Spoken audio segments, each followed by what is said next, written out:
Squids and octopods, also known as cephalopods, use an intriguing variety of feeding strategies to pursue and capture food. What they all have in common, though, is the fact that they hunt for living prey.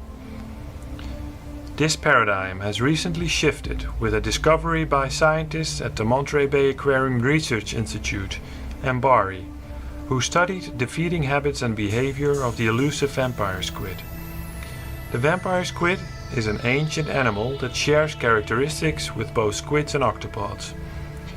Vampire squid have 8 arms, 2 long filaments and a cloak-like web, but they lack the feeding tentacles used by many squid for capturing prey. When disturbed, they wrap their arms around their body, exposing rows of spiny-looking projections and drastically changing their appearance. Their scientific name, Vampiroteuthis invernalis, was given to them more than a century ago. In all that time, no one knew exactly what or how the vampire squid eats, until surprising details on their feeding were revealed in a paper by MBARI researchers. Using remotely operated vehicles, over the past 25 years, MBARI has observed nearly 200 individual vampire squid in their natural ocean habitat.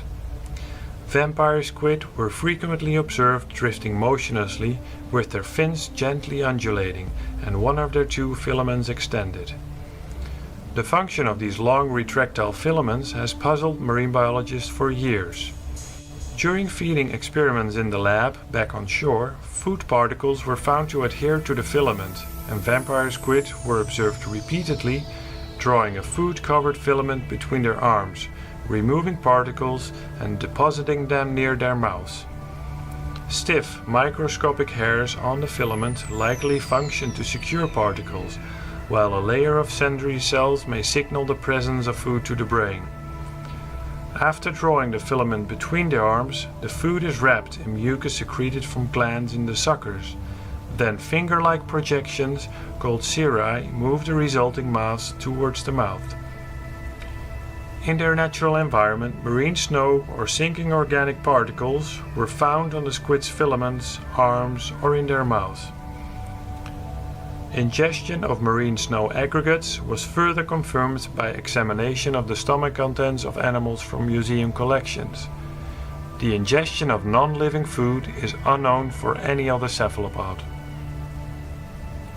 Vampire squid are typically observed at depths with very low levels of oxygen, also known as oxygen minimum zones. Most other animals become stressed or die in the extreme oxygen conditions found in these regions. However, vampire squid have developed several adaptations that enable them to live successfully where there's very little oxygen.